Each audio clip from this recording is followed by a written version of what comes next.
Langkah demi langkah, aku berjalan menuju kuburan ibuku. Aku harus memaksa diriku harus kuat. Ada ketenangan bila aku duduk di samping kuburan ibuku, walaupun dia tidak bisa melihatku. Biasanya aku menggoes sepeda, jarak tempuh 16 kilo bolak-balik. Bila aku sakit, aku naik ojol. Atau bila aku tak punya uang, aku akan berusaha naik angkot setengah perjalanan. Aku merasa damai bila aku tiba di sana. Aku selalu rindu ibuku. Aku selalu ingin bertemu dengannya. Di Lampung ibuku diurus oleh adik lelakiku dan keluarganya. Aku berusaha mencari ke Jakarta, mencari uang untuk kebutuhan ibuku. Dan pulang untuk memberikan semua keperluan dan kebutuhan. Dan aku kembali untuk merawatnya bersama. Kadang-kadang belum 1 bulan aku sudah kembali untuk memenuhi semua kebutuhan ibuku. Kadang-kadang aku sangat sedih. Aku tahu amanah yang aku berikan mereka untuk keuntungan pribadi bagi mereka yang tidak bertanggung jawab. Tapi aku tidak mau memikirkannya. Yang penting bagiku, ibuku tercukupi dan sehat. Hingga suatu hari datanglah musibah itu. Wabah COVID-19 merebak di Jakarta, menggila di seluruh Jakarta dan seluruh dunia. Itulah tiba sehancurnya aku. Kala itu aku tidak bisa mencari uang, aku tidak bisa mengirim uang, aku tak berdaya, aku mengemis dan memohon-mohon di dalam grup adik dan kakakku minta bantuan untuk ibuku. Dan tibalah new normal, aku langsung berangkat ke Lampung. Apa yang aku lihat? Ibuku tergeletak lemah, punggungnya bolong membusuk, dan di kamar yang tidak layak yang pengap. Aku mengangkatnya, membawanya ke rumah sakit untuk dirawat. Aku kabari semua anak-anak ibuku yang di Bengkulu dan semua mereka datang. Setelah ibuku sedikit membaik, semua mereka membawanya. Tapi di sana tidak ada yang khusus merawat ibuku. Aku harus ikut ke sana. Aku harus meninggalkan semua, tidak bisa mencari nafkah dan tidak bisa bekerja. Untuk merawat ibuku, aku harus cari makan sendiri. Aku harus bayar listrik sendiri dan kebutuhanku sendiri. Entah bagaimana caranya. Akhirnya dengan tegas aku membawa ibuku ke Jakarta. Mereka pun tidak berdaya untuk menolaknya karena di sana tidak ada yang khusus merawatnya. Aku sangat bahagia bisa memperhatikan ibuku dalam genggamanku, dalam gendonganku, dan siang malam tidur bersamanya walaupun di kakinya. Bila malam tiba, aku harus selalu bangun dan siap meriksa popok. Apakah dia basah, aku harus menggantikannya. Dan itulah yang dia lakukan waktu masa kecilku. Aku bercanda, bersendah gurau kepadanya, walaupun hanya gerakan tangannya. Aku tahu dia bahagia. Aku tahu ibuku bercanda kepadaku. Dan sungguh itu suatu nikmat bagiku. Di dalam kebahagiaan yang damai, dalam kesempurnaan hidupku, aku mendapatkan keberkahan. Alhamdulillah. Aku merasakan kehidupanku sangat sempurna. Walaupun aku hanya punya keluarga kecil, anakku dan cucuku, dan orang tuaku. Aku sangat bahagia. Aku merasakan apa yang aku makan, ibuku bisa memakannya, dan aku bisa memeluknya siang dan malam. Aku bisa merasakan apa yang dia rasakan.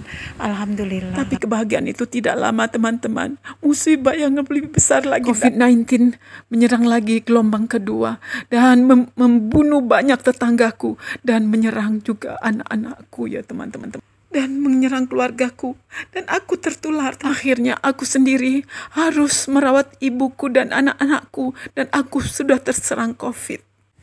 Aku seperti orang gila, teman-teman. Aku merawat ibuku dengan sesak napas hanya dan menutupi muka dengan masker yang tebal supaya ibuku bisa selamat.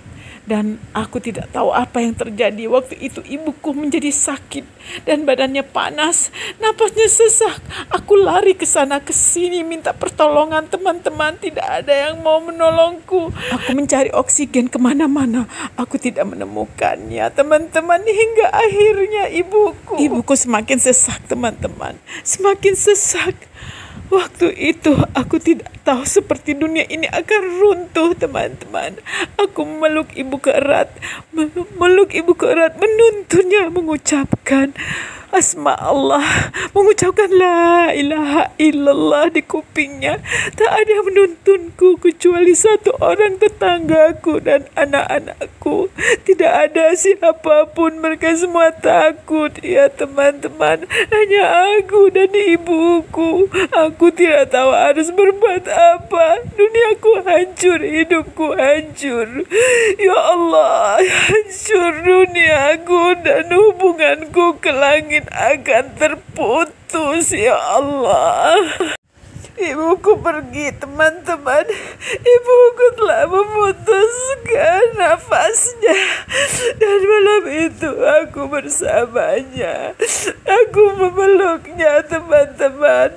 Aku tidur malam itu bersamanya. Aku memeluknya erat untuk tidur yang terakhir kalinya bersama. Besok aku memandikannya.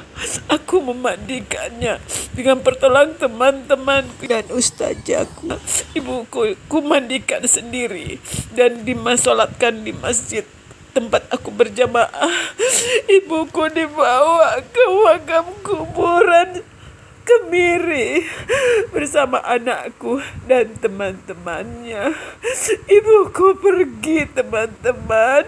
Ibuku pergi untuk selamanya. Tak ada lagi keindahan dalam hidupku.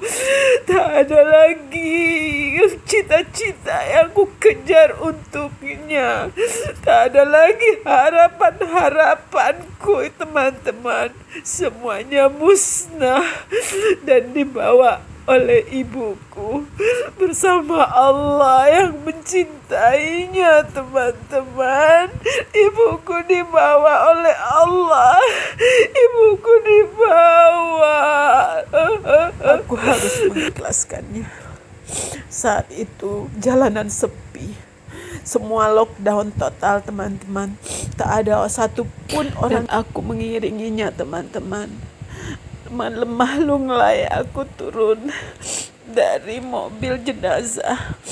Aku mengikuti ibuku.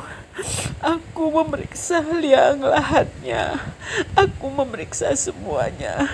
Karena tidak ada laki-laki dalam keluargaku. Kini aku harus menjadi laki-laki. Aku harus kuat. Ibuku kini harus pulang ke rahmatullah. Ibuku harus pulang ke rahmatullah. Tapi alhamdulillah ada anakku dan teman-teman. Alhamdulillah, mereka lah yang mau berkorban, yang mengantar ibuku. Kini semuanya habis. Habis semua harapanku, teman-teman. Dia telah pulang untuk selamanya. Dia telah pulang. Aku harus merelakannya. Aku harus merelakannya, teman-teman. Ibuku telah pergi untuk selamanya. Aku menyelesaikan fardu kifayahnya, teman-teman. Semoga ibuku pulang dalam husnul khotimah. Selamat jalan, emak. Allah akan merahmati emak dan Elni akan menyusul. Kini aku sendiri, teman-teman. Aku sendiri berjalan tak tentu arah. Cuma satu yang pasti, setiap minggu aku bisa datang menengok ibuku. Di makam itu juga ada suamiku, juga dikubur di situ, dan cucuku, serta kerabat-kerabat suamiku. Aku mulai terbiasa di tempat ini, mulai akrab dengan diriku, dan aku merasakan disinilah rumahku. Aku tahu aku akan kembali, aku akan tinggal di sini bersama ibuku dan suamiku. Tak ada yang aku bawa kecuali kain kafan dan tanah 1x2 meter. Itu pun mungkin aku akan ditumpangkan di suamiku dan ibuku, karena tak ada lagi lahan di Jakarta ini untuk penguburan. Aku datang, Ibu. Aku datang untuk menghiasi nisanmu, untuk menyekar kuburanmu. Aku datang, wahai suamiku. Aku selalu datang menemanimu. Aku mengucapkan salam. Waalaikum ya ahli diyar. Allah mengampuni dosa-dosa ibuku dan suamiku. Allah merahmati ayah ibuku dan suamiku. Allah bersihkan semua dosa-dosanya seperti kau bersihkan kain putih dari kotoran. Allah, ya Allah, bersihkanlah dosa-dosa mereka. Ya Allah, muliakanlah mereka, maafkanlah mereka, ampunkan semua kesalahan dan dosa-dosa mereka. Lapangkan kuburan mereka, terangkan kuburan mereka. Lepaskan mereka dari sisa kubur dan siksa neraka, dan masukkan mereka di tempat yang tertinggi, surga Firdaus al-A'la. Aku pulang, aku meninggalkan ibuku di tangan Allah yang Maha Mengasihinya. Wahai teman-teman yang masih mempunyai ayah dan ibu, jangan kau tinggalkan ayah ibumu. Jemputlah kesempatan itu, jangan kau tukar demi pasanganmu. Jangan kau tukar dia demi harta. Peluklah mereka mumpung ada waktu. Teman,